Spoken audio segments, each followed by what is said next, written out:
Buenas tardes a todos y todas. Otra vez nos encontramos acá en La Rosquita. Buenas tardes, Lucas. Buenas tardes, Eve. Hola, ¿cómo están a todos los oyentes y oyentas de la comunidad de Villaguay que están conectándose a la 90.7 y a quienes están también escuchándonos desde las plataformas on demand, Spotify o YouTube? TikTok, también tenemos TikTok. No sé si para que nos escuchen, pero tenemos TikTok. Pero para ahí que van a ver recortes nuestros. Sí, reels y esas cosas que hacemos. Que hace la gente joven, que nosotros solo nos metimos ahí. Buenas tardes, Monchi, que Monchi siempre viene a las 2 de la tarde, que agradecerle. Hola, Monchi, bienvenido. Buenas tardes.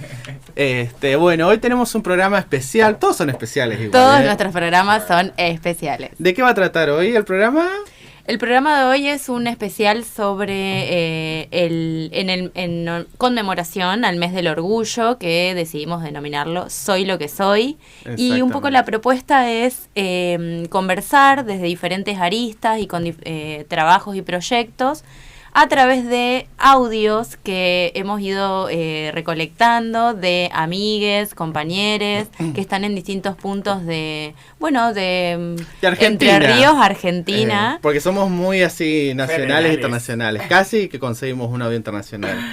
Así que este especial no contamos con un entrevistado particularmente, pero vamos a compartir relatos en primera persona sobre marchas que se están organizando, editoriales LGTB, así que quédate a acompañarnos. El programa viene a suplir la necesidad de que es el mes del orgullo. Es necesario poder visibilizar porque a lo largo y ancho de Argentina se empiezan a realizar las distintas marchas. Hay que aclarar que generalmente se conmemora el mes del orgullo en junio. Pero así acá en Argentina, desde el 1992. Me encanta, la compañera vino estudiadísima. Tiene la primera data. Marcha en Argentina, en Buenos Aires. Que se hizo, es así, me parece, en junio, pero sí. Hay que reconocer que en este lado del hemisferio, junio hace mucho frío. Entonces la marcha luego se pasa para... Las maricas odian estar tapadas. Odiamos estar tapadas también, odiamos mucha ropa.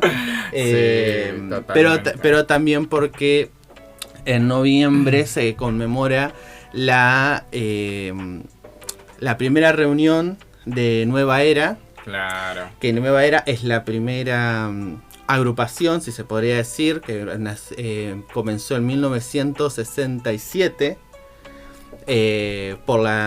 Sí, chicos, yo estudié para este programa. Mi amor, no es la única. No es la única con data. No, pero son años de charlar estos temas, años de poder militarlos. La verdad que, a ver, yo soy parte de la comunidad, soy una marica, un puto más. Entonces, ¿sí? Es algo que me atraviesa, te lo juro.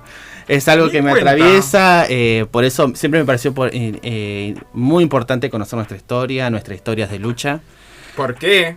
Porque es que estamos luchando. La verdad que el orgullo es algo central en esto. ¿Por qué no salimos a quemar todo y salimos a festejar? También. Eso es una posición política. Totalmente. La cuestión es que, como acá decía Eve, la marcha comienza en 1992, se hace la primera marcha. Uh-huh. La verdad que se hayan... De ese momento hasta ahora han cambiado tantas cosas y tantas cosas parece que siguen iguales. Eso es algo increíble. En esa primera marcha, ya cuando estábamos organizando el programa, Lucas traía el cuento de que, claro, todos venían tapados porque piensen que en 1992 todavía se hacían racias policiales. O sea, es decir, se perseguía y se encarcelaba a quienes manifestaran, tener otra identidad, digamos, ¿no? Exactamente. En la vía pública, sobre todo, porque me parece que ahí está el punto sobre las marchas y la manifestación y esto de mostrarse, visibilizar, porque no es puertas adentro.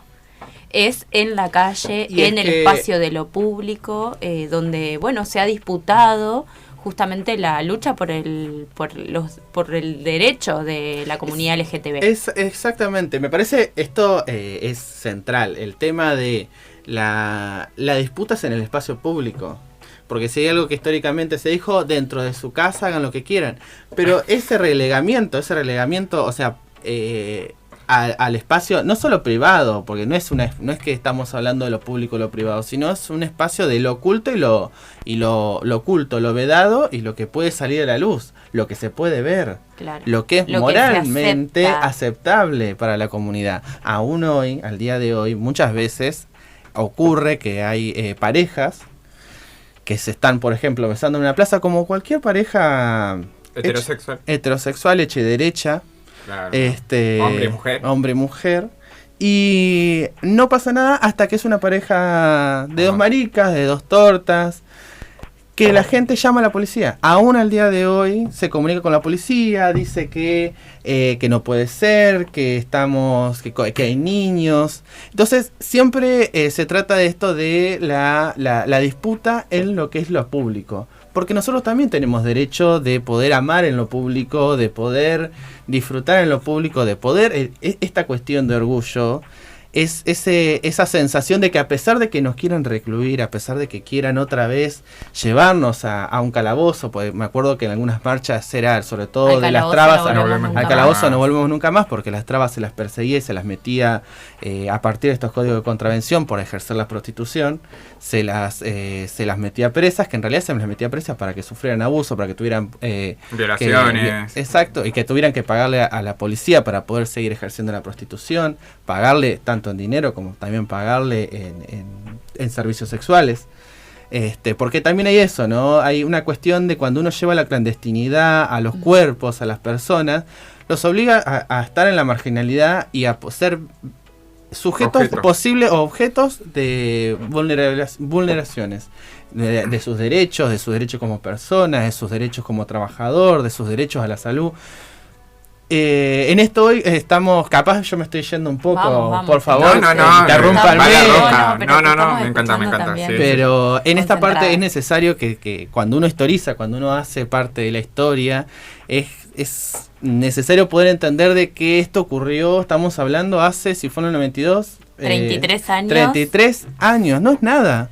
No es nada, en el No es tiempo nada, de en la sociedad, de la Claro. historia, digamos, ¿no? O sea, hace 33 años existían, no sé si la palabra es comandos, pero existían muchas fuerzas de seguridad que usaban personas de civil para salir a meter preso a ¿Gente de la comunidad? A gente de la comunidad.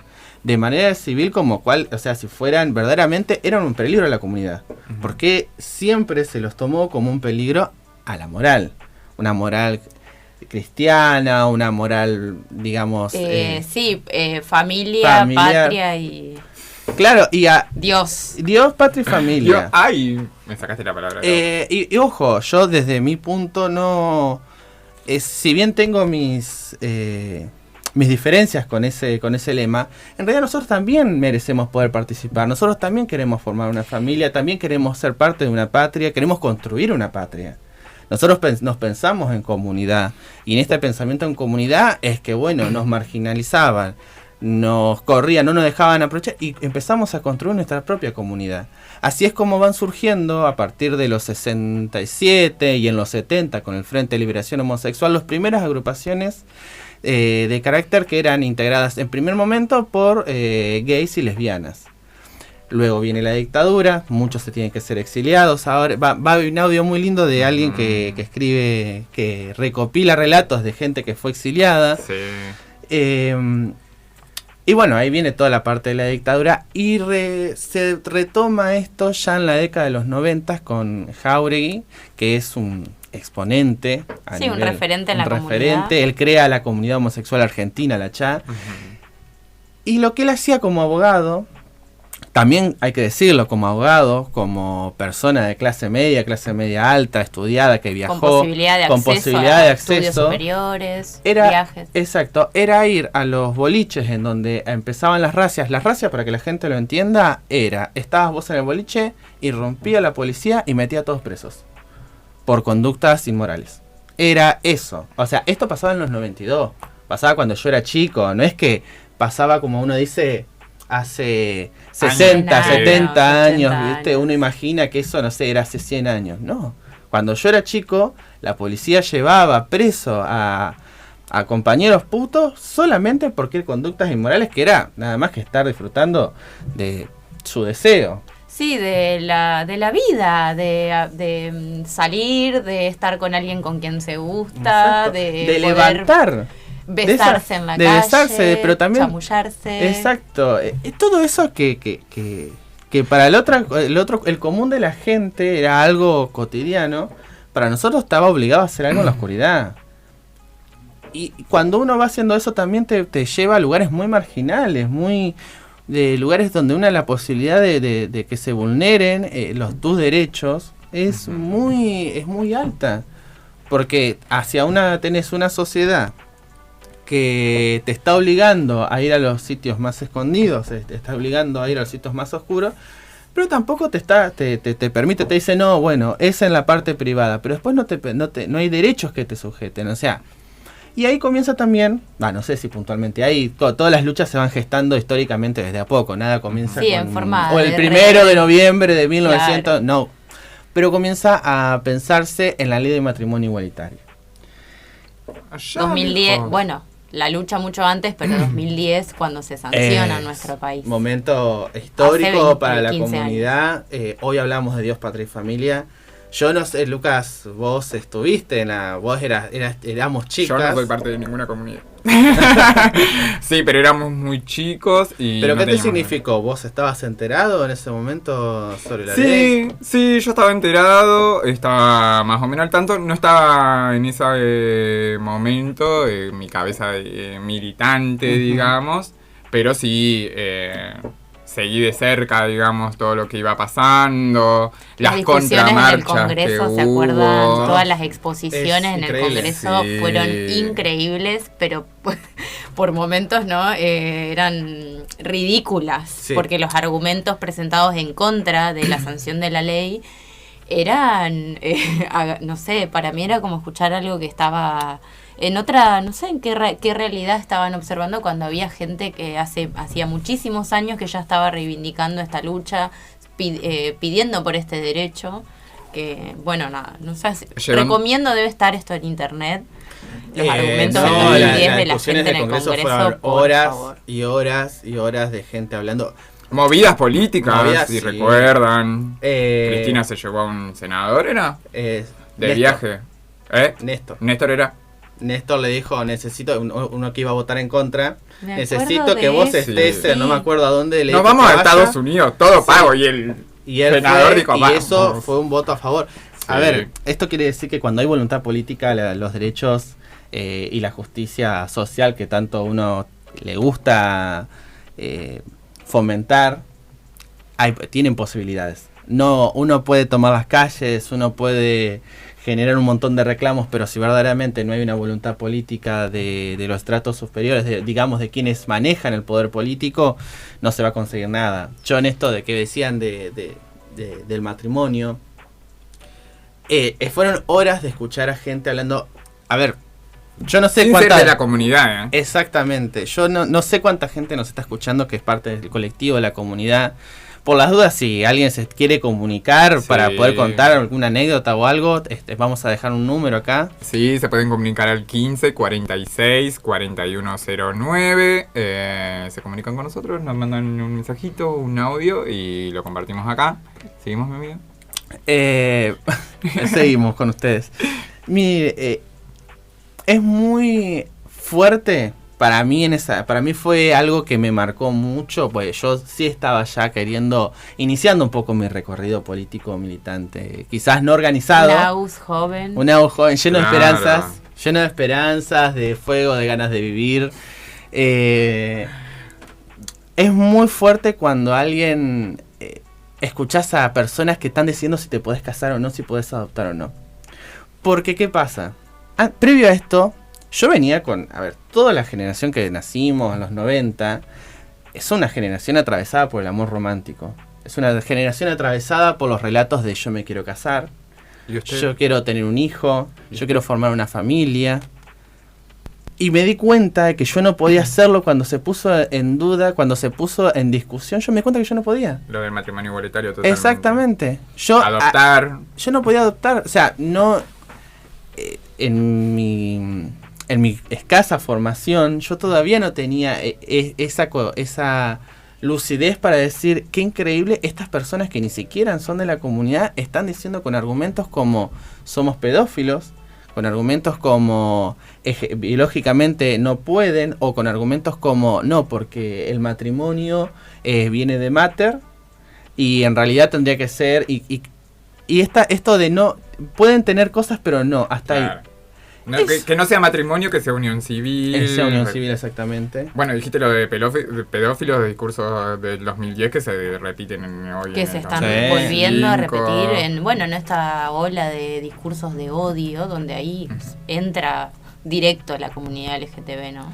Es que es la primera comunidad, o entre las primeras, no es la primera, porque todas las comunidades que son, que se las consideran minorías, aunque como dijimos la otra vez, de minorías no tenemos nada, estamos en todos lados y somos un montón, por más que a veces uno no se dé cuenta, pero siempre estos discursos de odio necesitan generar un otro que viene a quitarme algo. Ujú. Claro. Sí. Porque cuando se Es avanza, la fórmula, ¿no? es que es la fórmula, porque cuando se avanza en la conquista de derechos, del otro lado, o sea, no estoy hablando ni de cualquier ciudadano, estoy hablando de quienes conforman grupos no solo económicos, sino de poder, que son reaccionarios y que quieren básicamente controlar a partir de decir, ese es el enemigo. A partir de que se avanzó, por ejemplo, en el derecho de matrimonio igualitario, cuando se empieza a dar la discusión, yo recuerdo, patente, yo fui a Buenos Aires. ¿Ah, mirá, sí? Sí, fui a Buenos Aires, lo pedí para el regalo de cumpleaños, fuera chiquito. Excelente. Mi vida, no me acordaba de eso, amiga.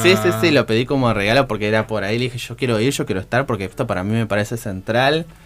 Hoy lo recuerdo con mucho cariño. Porque ¿Y con quién fuiste? Con dos amigas. Bien. Fui con dos amigas que ellas no estaban tan involucradas, pero bueno, Parte de la yo comunidad. necesitaba estar ahí. Es como que vos sentís que las cosas están cambiando y además de esto que se trata era coyuntural a mi vida, digamos. Claro. O sea, yo Me no era... atravesaba. Exacto. Y recuerdo muy fuerte ver ¿La marea de gente? Sí, pero la división entre quienes nos estábamos nosotros y delante, quienes utilizaban los pañuelos naranja, que eran los convocados a partir de las iglesias evangélicas y la iglesia católica que se habían unido, llamando a proteger a la familia como tal. Es un recuerdo muy fuerte que tengo porque te decían cosas que vos decís, es increíble, o sea, porque a ellos nadie les discutía si se podían casar, si el que se casaba bien. Y nadie discutía, por ejemplo, ahí o no se ponía en el foco que, por ejemplo, hablaban de que nosotros, como éramos dos varones, o en caso de ser dos mujeres, o la identidad que se tenga, para adoptar eran posibles que sufran abuso, y no se discutía que la mayoría de los abusos se han producido cuando son intrafamiliares en una relación heterosexual, en una relación, monogámica heterosexual. Sí. Eso dentro de lo que es el matrimonio igualitario fue un logro, una conquista muy grande. Y después vino otro. Después en 2010, con la ley 26.743, festejábamos en 2012, la ley de identidad de género. Exacto. ¿No? También Otra conquista gigante. una conquista inmensa para toda la comunidad. Porque bueno, permitió hacer efectivo el cambio de DNI, ¿no? No solo permite hacer efectivo el cambio de DNI, sino permite los tratamientos de hormonización. Además, lo que pone en eje es que la identidad, por ley, tengas o no tengas el cambio de DNI, se te tiene que respetar en cualquier institución. Bien. Es decir, si Por más que no tengas el DNI, digamos. Exactamente, o sea, vos te autopercibís con un pronombre femenino, a vos el pronombre femenino se te tiene que respetar en donde estés. Eso es lo que da la ley, no es que se te respeta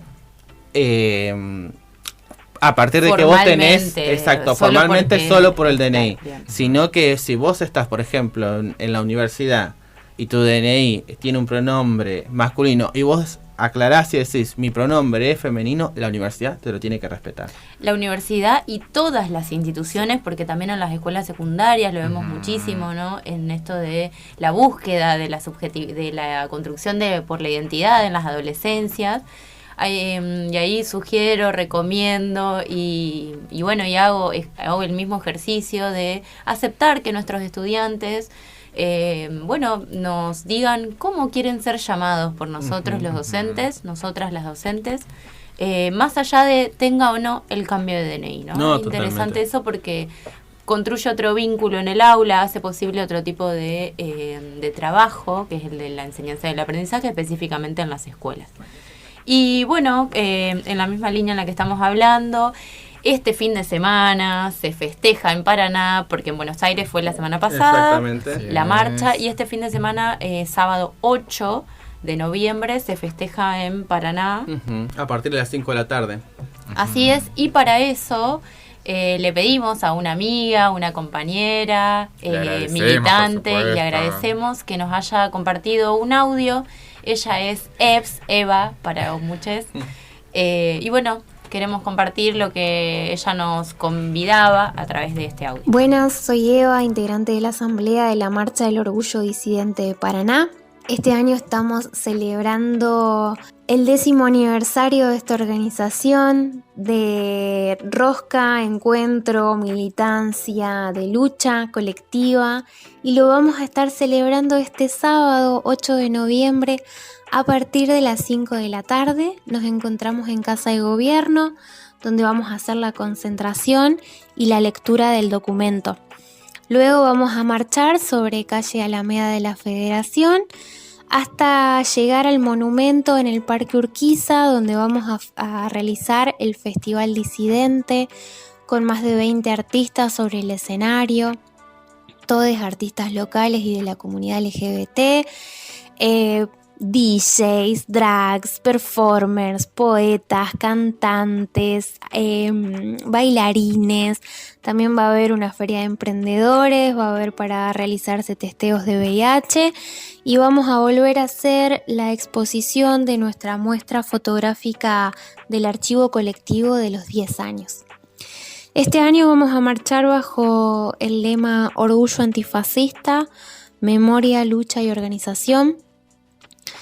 Memoria porque nos parece importante poner en valor el proceso histórico que ha tenido la lucha LGBTIQ+ en nuestro país y particularmente en nuestra ciudad, que ha sido una organización autogestiva y autoconvocada a lo largo de estos 10 años. Lucha porque nos parece que es la única herramienta que nos queda para hacerle frente a este sistema. Y organización como un llamado a nuestra comunidad y a la ciudadanía en general para volver a encontrarnos, a debatir y a discutir qué vamos a hacer frente a estos avances de derecha que precarizan nuestras condiciones de vida. Por esto nos parece fundamental volver a encontrarnos en las calles, volver a pararnos orgullosas de nuestras identidades y decir basta de discursos de odio que se trasladan a acciones de odio concretas, ataques de odio hacia nuestra comunidad. Basta de femicidios. Este año hubo un crecimiento brutal de femicidios en nuestro país. Decimos separación de iglesia y Estado ya, no solo simbólicamente, sino también económica y políticamente. También volvemos a decir son 30.400 compañeros desaparecidos en la última dictadura cívico-militar. También gritamos basta de terricidio, no queremos una hidrovía sobre el río Paraná y estamos hartos del uso de los agrotóxicos en la provincia. Exigimos la implementación del cupo laboral travesti trans en toda la provincia. Y también nos ponemos en solidaridad con el pueblo palestino que está sufriendo un genocidio hoy en día. Esas son algunas de las consignas que nos reúnen y que nos van a encontrar el sábado. Estamos re manijas mal, muy contentas, muy emocionadas. La verdad que venimos laburando una banda, como ya dije, nuestra organización es autogestiva, lo cual nos hace no depender ni de partidos políticos, ni del Estado, ni de ninguna marca para poder gritar y decir las cosas que creemos y que creemos necesarias para poner hoy en la calle. Y también, y no menos importante, reivindicar el carácter político del goce y del disfrute. Nos quieren quitar hasta eso y no se lo vamos a permitir. Nos tenemos y nos queremos encontrar orgullosas de quienes somos, lesbianas, travestis, trabos, trans, no binarias, mariconas, putos. Lo que somos, divinas, hermosas, divertidas, porque la comunidad LGBT es de más divertida. Así que bueno, nada, espero que en cualquier lugar donde estemos nos podamos encontrar, a discutir, a debatir y a ser muy, muy, muy orgullosos.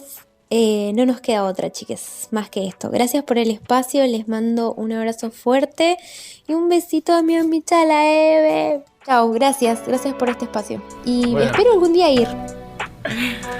Muchas gracias, Sebs, te queremos. La verdad que hermosa la convocatoria que nos pasó. 10 años. 10 años de que se está haciendo Shot. Pensar de que estuve en las primeras. Sí, o sea que, yo también.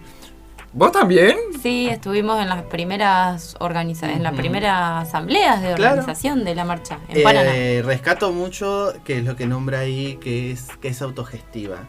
Año tras año, junto con los compañeros, las compañeras que integramos y que supimos integrar la asamblea para la marcha, siempre tuvo esa cualidad. Es autogestiva, es decir, no recibe dinero ni del Estado, ni de ninguna marca. Ni de ninguna marca, es decir, las consignas que se plasman ahí son las consignas que se deciden en asamblea a través de los movimientos, a través de las distintas organizaciones que pueden integrar esa asamblea, pero no reciben dinero, por lo tanto no es que van a estar exigiéndole cosas al gobierno nacional pero no al gobierno provincial, cuando pasaba que había el gobierno nacional era de un color político y el gobierno provincial de otro, sino que se le exige, porque hay exigencias que son transversales como el cupo laboral trans. El cupo laboral trans se logró conseguir a nivel nacional, que se lograra incluir a nivel provincial también, y en un momento también dentro de lo que era sexualidades disidentes, en conjunto con distintas compañeras trans, se logró también en la ciudad de Paraná conseguir el cupo laboral, que quedó sin efecto. El punto, lo más importante de estas leyes, quiero rescatar esto porque me parece algo lo más central, ¿no? Sí. Es la necesidad de trabajo de muchas compañeras que están obligadas a ejercer la prostitución. Están obligadas a ejercer la prostitución y no pueden acceder muchas veces a cargos, digamos, de trabajo, ya sea dentro de lo público o en lo privado. Primero porque son cuerpos que son leídos para la prostitución. La mayoría de los cuerpos que son trans se los manda a ese tipo de trabajo, y muchas de las veces sucede que son chicas expulsadas de su hogar a muy temprana edad, por lo tanto no tuvieron acceso a la educación, no tienen acceso a la salud.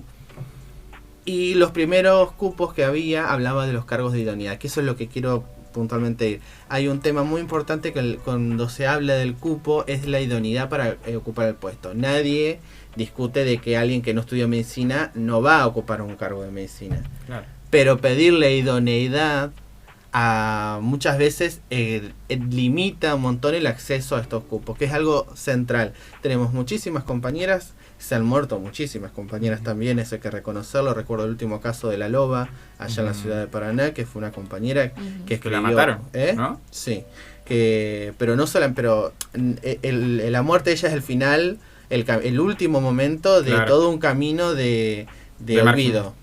Todo un camino en donde me acuerdo de una compañera que fue a la casa y decía no tiene ni un paquete de fideos. Cuando llegó a la casa a juntar las cosas para ella, que eran amigas, porque también hay algo entre las compañeras que se genera una comunidad y una solidaridad que se podrán acuchillar pero se quieren. Sí, son compañeras, sí. Exactamente. Y que no hay que olvidarse también que la expectativa de vida de una persona trans no llega a los 50 años, creo que está en 44, 45. Y hasta hace unos años estaba en 35. No sé si eso cambió, no creo que haya cambiado mucho. No.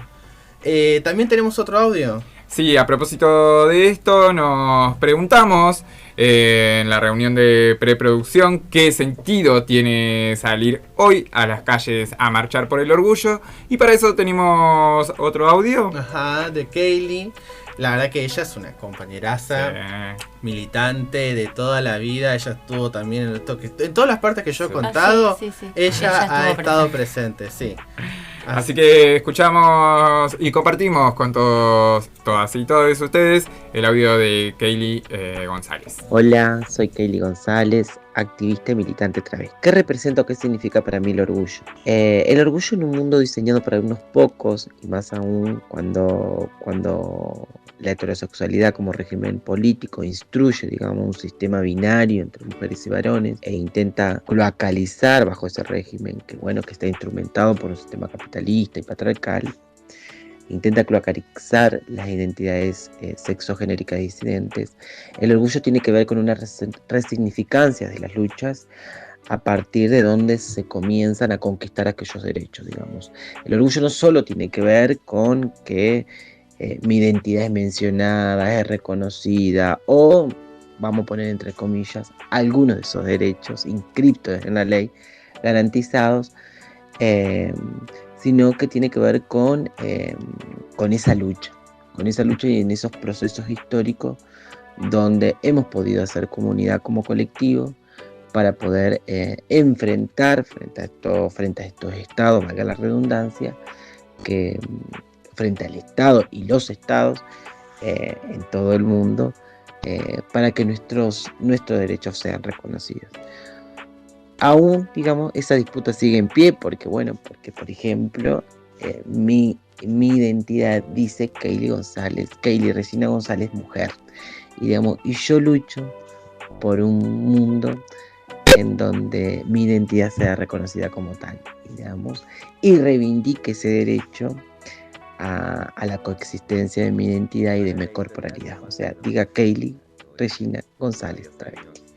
Entonces, sí reconocemos la lucha, sí reconocemos eso, pero además reconocemos la organización colectiva, reconocemos el esfuerzo, reconocemos la capacidad de priorizar frente al bien común, en pos del bien común, y poder conquistar todo aquello que hemos logrado en un contexto poco propicio y de poder sostener aquello que hemos conquistado. Bueno, muchas gracias, Kaylee, por compartir tus palabras. Bueno, Kaylee ha sido candidata también en su ciudad, en Nueva York. Fue candidata y electa. Y electa, así es. Ocupó una banca, amor. Una gran referente también para la provincia, podríamos decir, ¿no? Jurisdiccionalmente, dentro de la comunidad LGTB y la lucha por los derechos de esta comunidad. Sí, Kaylee la verdad que está dentro de por lo menos las que yo identifico como las referentes más importantes de acá de Entre Ríos. Ella ha tenido un recorrido político, ella es del MST, ella milita y hace muchísimos años que milita dentro del MST, pero más allá de las diferencias políticas que puedo yo tener a partir de eso, la verdad que como a todos nos une este tipo de luchas, porque entendemos que si bien por ahí las cuestiones más puntuales o las cuestiones más del metodológica, de cómo se quiere, o las dinámicas son distintas, en el fondo también, sí, la discusión siempre es bienvenida. Siempre el final es lo mismo, digamos, es poder tener más derechos, es poder vivir en una sociedad que sea más igualitaria, que hoy, la verdad que hoy en día poder pensarse en una sociedad más igualitaria cuando hay un recrudecimiento de los discursos de odio, como fue lo que dijo el presidente Milei en Davos, que creo que hoy Lucas quiso retomar eso, no te deja mucho, porque empieza uno a tener que volver a dar luchas que ya pensaba, no sé si saldadas, pero por lo menos pensaba que estaban un poquito más charladas, ¿no? Un poquito más limadas. Claro, de repente que vuelva y que tengamos que volver a contestar, pero si hay algo que tiene, en esto quiero, que es algo que me fascina mucho de este movimiento, que por lo cual es un movimiento que siempre quise mucho, es la rapidez de organización que tenemos. Es una cosa... salen enseguida las luchas. Al toque cuando el presidente, y esto para mí fue un hito, no pude participar, pero la verdad que me hubiera encantado. Cuando sale no tardó ni una semana en haber una movilización multitudinaria que hasta obligó, que no es menos, a pronunciarse a los gremios. Ujú. Porque hay algo que también hay que decirlo, muchas veces estas luchas parecían que son como, bueno, no son las luchas de los LGBTQ. Son Sí, las como luchas... que se sectariza, digamos, y no Exactamente. se entiende que, bueno, que debería ir de la mano de las grandes luchas o consignas del campo nacional y popular. podríamos Totalmente, decir. totalmente, porque ¿a quiénes atacan? Vos una vez me acuerdo que en una charla vos me lo dijiste, Eve, ¿a quiénes van a atacar siempre primero? A los estudiantes y a los trabajadores. Son los dos ejes, en este caso los gremios, ¿no? Son los dos ejes de ataque de que tiene siempre las derechas, que tienen siempre estos gobiernos. Y la de comunidad de la diversidad es parte de esto, es parte del movimiento universitario y muy fuerte dentro del movimiento universitario, y es parte también de toda esta masa de trabajadores y trabajadoras, agremiados y no agremiados que hay.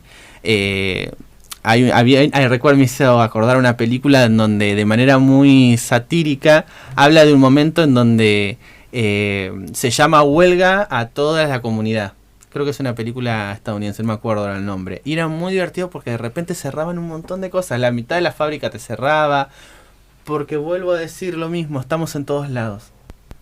Bueno, y a raíz de esto que decís, Agus, también nos estuvimos preguntando qué producciones consumimos, qué leemos, qué hemos estado escuchando, Viendo. mirando en las distintas plataformas o sobre todo leyendo, y a raíz de esto, específicamente de la comunidad LGTB, ¿no? Y a raíz de esto le pedimos al primo de Lucas, Fran, que bueno, está radicado ahora en Buenos Aires, en la ciudad de Buenos Aires, y quiere compartirnos a través de un audio también el proyecto que viene llevando hace algunos años dentro del mundo literario, ¿no? Un mundo también muy habitado, hay que decir, por la comunidad LGTB, pero no dentro como del canon. Sí, exacto, no dentro del mainstream. No dentro del mainstream. Y un poco a eso va a comentarnos Fran en este audio que queremos compartir con ustedes. Hola a toda la radio municipal Villaguay, mi nombre es Fran Visconti y quería contarles un poco de mi proyecto editorial llamado De Parado. De Parado es una editorial que publica libros de material y literatura LGBT. Tiene centro en Capital y ya estamos desde el 2015, así que hace más de 10 años que venimos editando libros. Ya tenemos alrededor de más de 20 libros y la verdad que un camino fue creciendo cada vez más y más. Bueno, De Parado empezó cuando yo conocí al poeta y mi socio y amigo Mariano Blatt y no parábamos de pasarnos títulos. Los dos somos muy amantes de la literatura y más que nada de la literatura LGBT. Yo realmente no conocía nada o poco y él me iba formando, después yo le iba pasando otros libros y la verdad que nos dimos cuenta que no hay ninguna editorial argentina que se encargue de publicar material queer en nuestro país. Esto obviamente estamos hablando de hace más de 10 años y decidimos publicar nuestra editorial De Parado. De Parado tiene algo que es un poco lúdico, tiene un poco el sentido humor propio de los gays, obviamente. Y entonces es una editorial que si bien publica material serio y, no, y uno de los mejores libros, pero también usamos un poco el humor, ya con el nombre de la editorial se habrán dado cuenta. Y empezamos esta aventura a ver cómo hacíamos para entrar en el mundo del libro, el circuito del libro, las librerías, lectores, distribuidores, etc. Me acuerdo que el primer libro que sacamos, bueno, los libros los pensamos un poco, el formato era como apaisado, pequeño, los primeros libros, como para que entren en el bolsillo atrás del jean y para que se lea realmente de parado. Y empezamos a distribuir en librerías. El primer título fue Gualicho de Gael P. Rossi, que tiene una tapa bastante sugerente, pues ahí búsquenla. Y teníamos miedo de que las librerías nos tiren los libros por la cabeza, porque siempre, la verdad que la literatura siempre fue como un sector serio, ¿no? De cosas serias. Pero la verdad que a los libreros les encantó la propuesta, les gustó mucho que haya una editorial que tenga un estilo bien marcado y la verdad que siempre nos auguraron un buen futuro.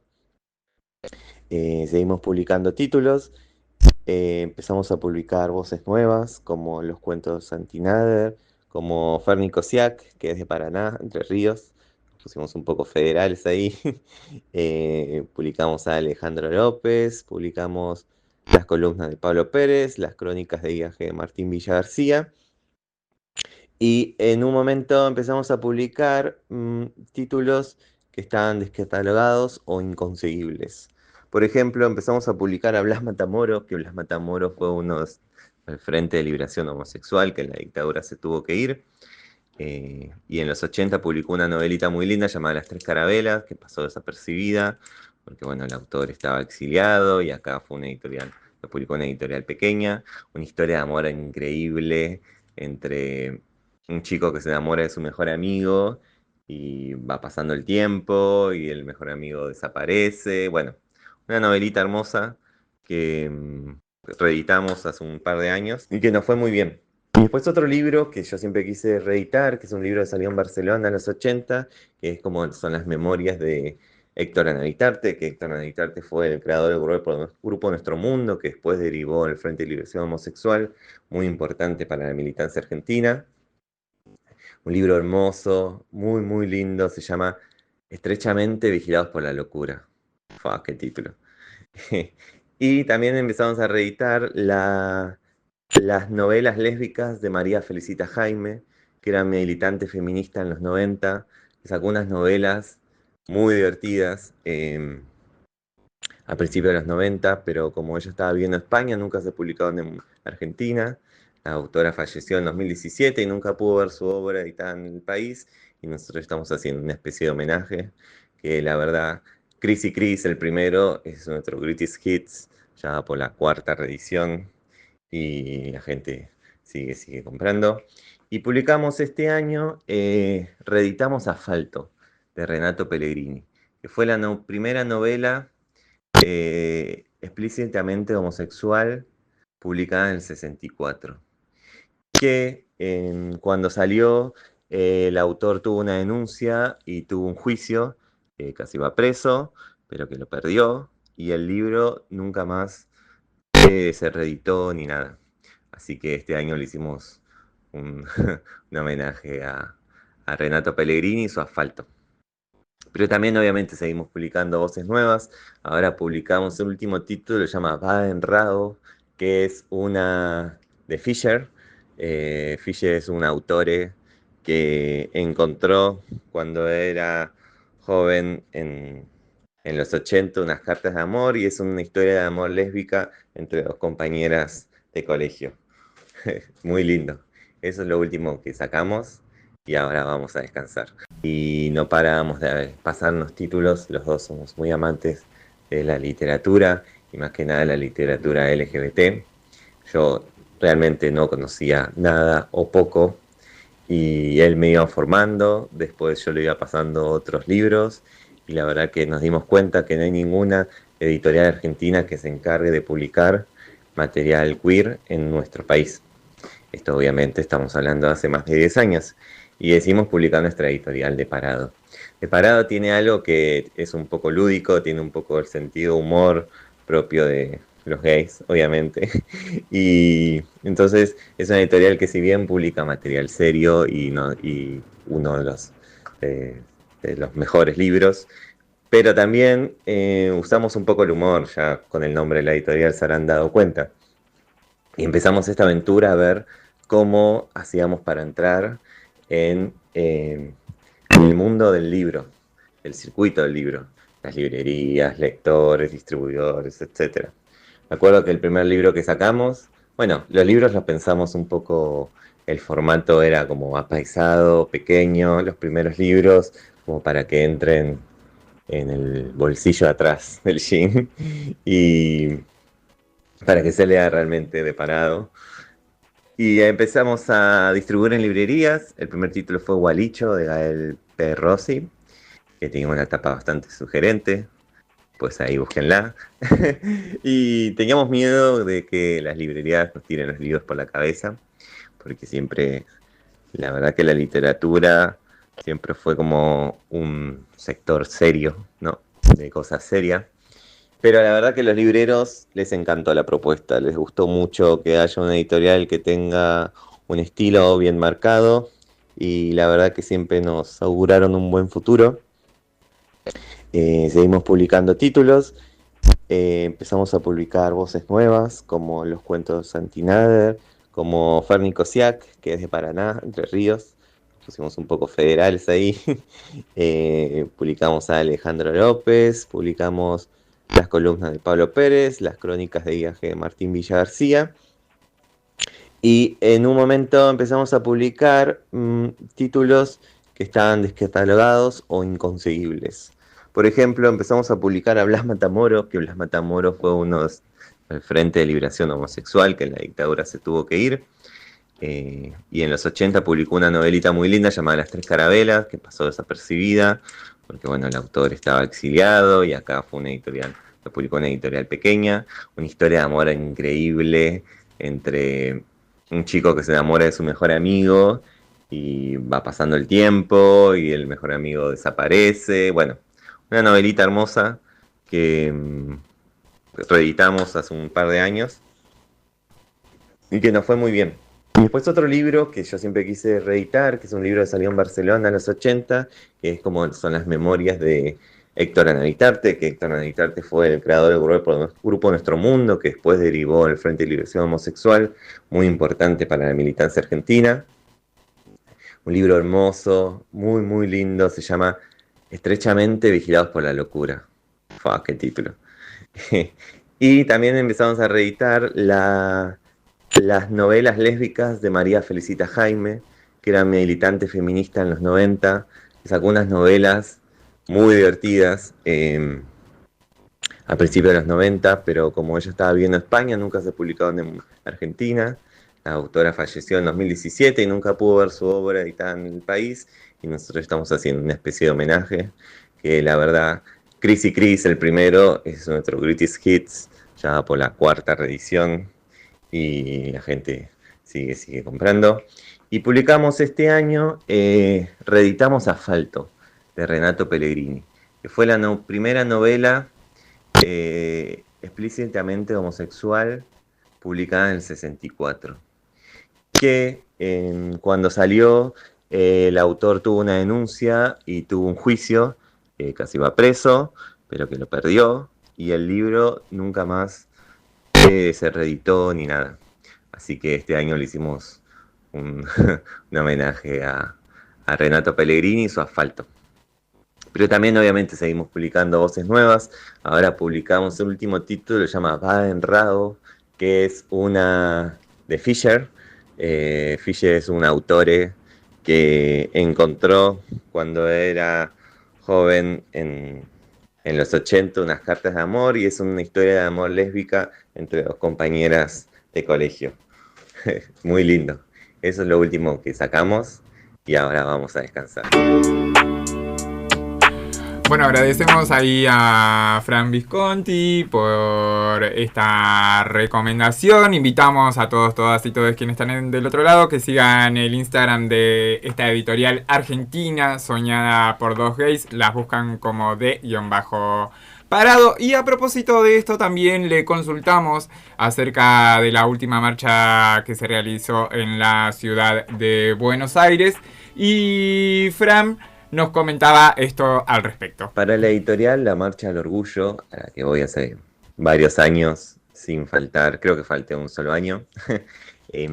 Para nosotros la Marcha del Orgullo es muy importante para la editorial, porque nosotros pertenecemos a la comunidad. Y ahí gran parte de nuestros lectores están. Me acuerdo que cuando estaba por salir el primer título, Gualicho, la marcha de ese año salimos a repartir panfletos de que se venía el libro, y la gente nos miraba sorprendida, gratamente, obviamente, que exista una editorial gay. Así que para nosotros la Marcha del Orgullo significa un lugar increíble donde nos podemos congregar. Este año vi muchas críticas a la Marcha del Orgullo.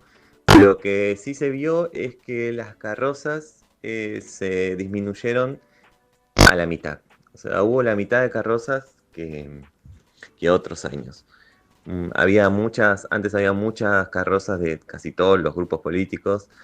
Recordemos que en un momento hubo una carroza del PRO que duró solamente un año, que la verdad que humillante totalmente, porque después en el Congreso votaron leyes totalmente en contra de la comunidad. Y muchas marcas de perfumes, etcétera, este año no estuvieron. En cuanto a la congregación, mucha gente dice que había menos personas. Yo realmente la marcha no puede, como los que habrán ido a la marcha saben que no pueden recorrerla del todo. Lo que vi es que había mucha gente, no se podía caminar igual que todos los años. El tema es que como hubo menos carrozas, había como un poco más de lugar, entonces eso creo que la gente sintió que había menos gente, pero en realidad el tema es que había menos carroza. Otra persona dice que no había muchas consignas políticas entre los asistentes. Yo vi millones de todo tipo, obviamente todas o el 90% en contra de Milei. Eso se vio muchísimo, de una forma u otra. Y la verdad que no llegué al show. Pero hubo un problema que, esto lo escuché, al final siempre se canta Soy lo que soy de Sandra Mianovich, que terminó siendo un himno de cierre de todos los años. Y este año quisieron hacer algo nuevo, que fue invitaron a un coro a cantar Soy lo que soy. ¿Qué pasó? El coro no tenía buen sonido, era sonido ambiente y no se escuchó del todo. Pero bueno, fue una buena idea, mal ejecutada, entonces mucha gente se quejaba que faltó el Soy lo que soy, pero sí estuvo. Pero la noche, el clima estuvo hermoso. Yo la verdad que venía de lo que te pasa a la marcha, que la política durante todo el año te tira para atrás y no te dan ganas de marchar por nada.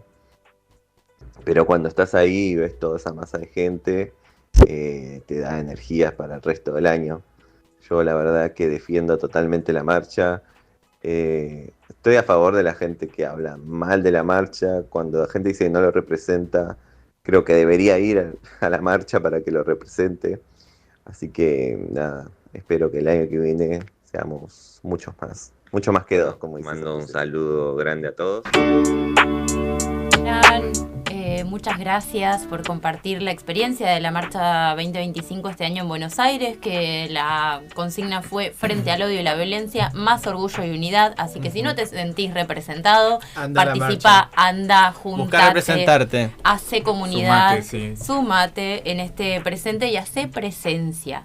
Y bueno, queríamos cerrar con la maravillosa frase que nos ha dejado Loana Berkins, también una gran referente para la comunidad y para toda la sociedad, más allá de la comunidad específicamente, que dice: en un mundo de gusanos capitalistas hay que tener coraje para ser mariposa. Gracias a todos, todas y todos por estar del otro lado. Agradecemos a la comunidad de Charrúa y Triec por el aval para la realización de este programa. A la radio municipal por el espacio. A Monchi, por supuesto, por estar del otro lado todos los viernes. Amigo Agustín, gracias por venir. Eve, gracias. Muchas gracias a todos. Nos encontramos el próximo viernes a partir de las 14 horas en esto que denominamos La Rosquita.